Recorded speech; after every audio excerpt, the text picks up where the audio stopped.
Doing and welcome back to my channel. My name is Leonard and you're watching Product Reviewer. Now in this technical world, we have so many different watches by now. We have analog watches, smart watches, hybrid watches, and we have sport/fitness watches. Now today we will talk about the Polar Ignite 1, which was released late in 2019, and by the time it was closely to perfect. While there are dozens of sport watches that track everything from running to hiking, only a few focus primarily on the goal of getting fitter. And the Polar Ignite does just that. With this one we have an optical heart rate sensor, onboard GPS, smart notifications, a decent screen, activity tracking, and a lot more.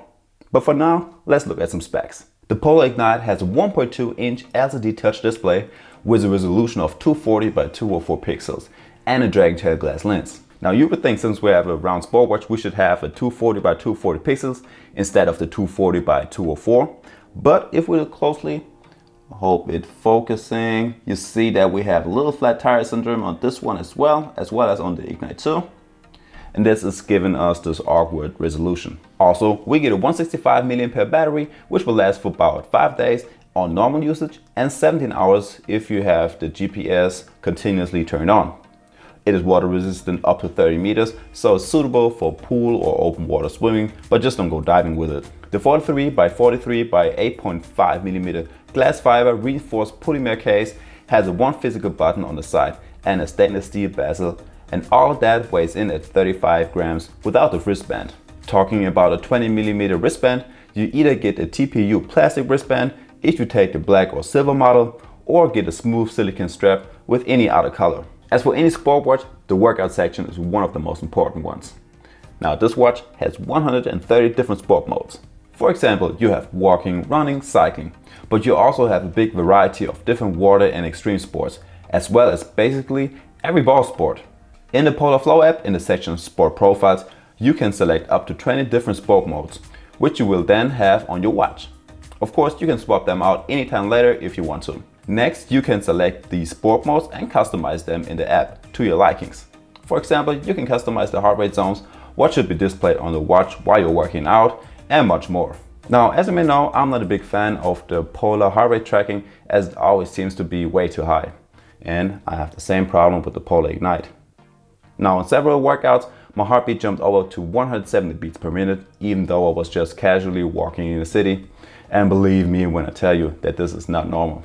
Also, burning 180 calories on just 2 kilometers of walking is a bit too high as well. Now, in my opinion, the Polar Ignite absolutely sucks in keeping track of your heart rate, whereas the built-in GPS is working quite well. If I'm in the city or in the forest, it's always just a few meters off. I mean, sometimes it tells me that I'm walking inside buildings, but it never skips sections or is taking shortcuts. As for next, we will talk about the different watch face views we get with the Ignite. Overall, we have 8 different watch face views. First up, we have the time and date view. Next is the daily activity tracking, which tells you your daily steps, burned calories, and active time.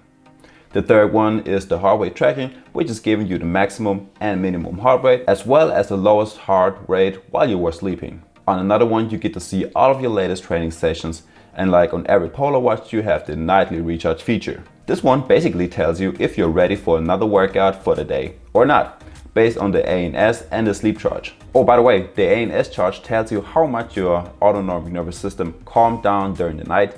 And yes, we have a sleep charge / sleep tracker on this one as well. The sleep tracker on the Polar devices are always super accurate and very detailed. And you get to see your light and deep sleep, REM, and awake time. Based on your sleep amount, sleep solidity, and sleep generation, the watch is giving you a sleep score between 1 and 100. The higher the score, the better you sleep. As for last, we got the Fit Spark.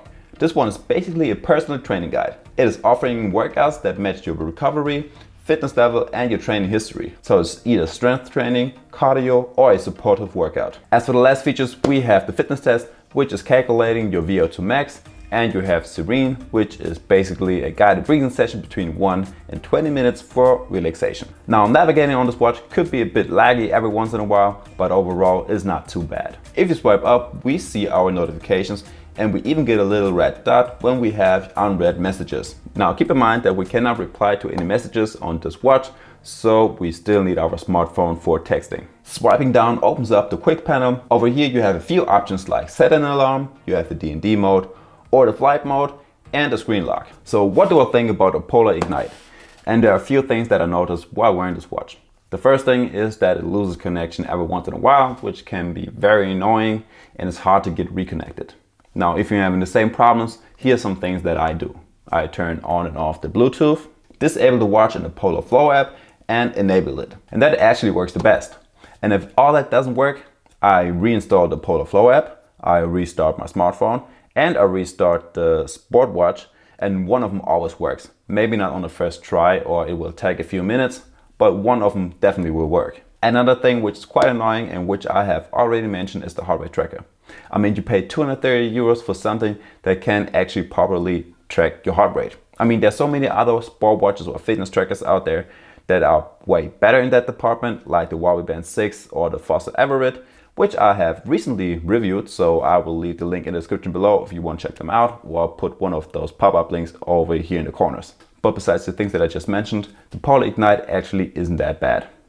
One of its best features is definitely the onboard GPS. It may be off a meter or two every now and then, but overall it's okay. I mean, we're still talking about a watch which was released a few years ago. Another good thing about the smartwatch is that you can read the screen fairly well, even in bright sunlight, which a lot of smartwatches struggle these days, so you don't have to be outside looking for a spot to actually read your watch face.